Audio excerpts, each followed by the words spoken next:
Кудайга шүгүр, ушу денсаулык өзүңүздөр жакшы билгендей, бүгүнкү күндө мамлекетибиздин бардык жарандары, көпчүлүк жарандары ушу ооруп, кыйналышып, ушул апаттан чыгып кетип атышат. Кудайга шүгүр. Чыкпай калгандар да болуп атышат. Мен ошол чыгып кетип аткандардын катарында мен да Кудайга шүгүр денсаулыгым чыңдап чыктым. Азыр жакшымын.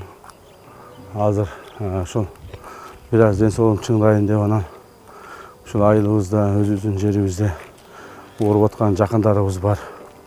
Ошолордон кабар алайын деп келдим. Бирок ошол эле мезгилде бул оору деген ушундай оору экен, бул тез эле жакшы болуп, эртең бутуңа туруп чуркап кете албайт экенсиң да.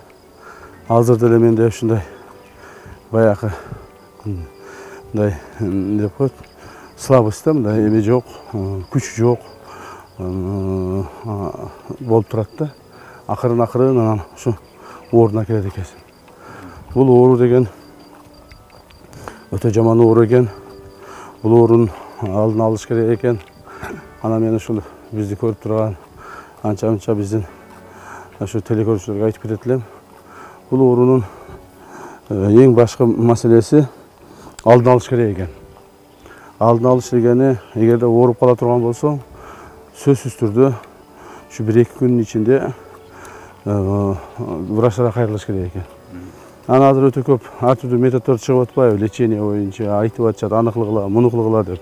Ар түрдүү нерселерге көңүл бура бербестен, ушу врачтардын айтканын кылыш керек экен да.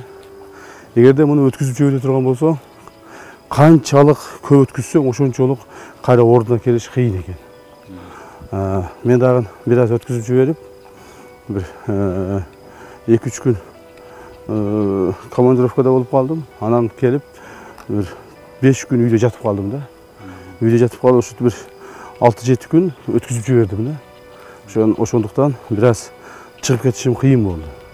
Чыгып кетишим кыйын болуп, бирок Кудайга шүгүр, мен өзүмдүн денсаулыгым жакшы эле, ошондон чыгып кеттим да. Эгерде мындай өткүзүп жиберген адам болсо, чыгып кетиш кыйын болуп атат да. Ошон үчүн өткүзбөстөн эртерээк лечение башташ керек. Мамлекетибиздеги оор акыбалды баарыбыз түшүнүп турабыз. Муну жакшы айтсак да, жаман айтсак дагы ушу акыбал ушул. Ошондо башында ооруганда мен 3 күн больницага кире албай калдым да. Ушул мага чоң зыян келтирип койду. Орун жоктугунан? Орун жоктугунан. Мына биринчи күнү келдим, биринчи күнү мына Юрфада 3 саат, 4 саат күтүп отуруп, ага кире албай калдым. Экинчи күнү национальный госпиталга бардым, улуттук госпиталга бардым. Ал жерде барсаң, жанагы эшиктерин чынжырлап байлап алган.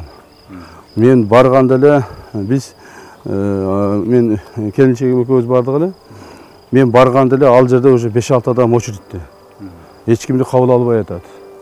Анын ызы чуу болуп атат. Аны ошону карап туруп эле коем, мен ошо элдин көзүнчө мен барып азыр мени кабыл алууга деп айтсам, уят деп. Анан дагы кетип калдым үйгө. Анан үйгө дагы кетип калдым. Бирок ушу келинчегимди таштап кеттим, балдарга дайындап, эптеп ушуну жаткызгыла. Мен үйдө жата берейин эми, да көрөмүн депчи. Анан алар ошол күнү эптеп ызы чуу болуп, урушуп талашып отуруп, келинчегимди улуттук госпиталга жаткызышты. Мен үйгө барып дагы жатып калдым. Анан эртеси күнү Гансиде ачылыптыр дегенинен анан Гансиге бардым. Гансиге барсам, ал жака дагы келинчегим алып бардым. То есть 2 күндөн кийин. 2 күндөн кийин бардым, барсам ал жерде дагы мындай шарт жакшы болбоду да. Анан ал жерге дагы келинчегимди таштап коюп, дагы кетип калдым үйгө. Ушинтип отуруп 4-5 күндү мен жоготуп койдум да.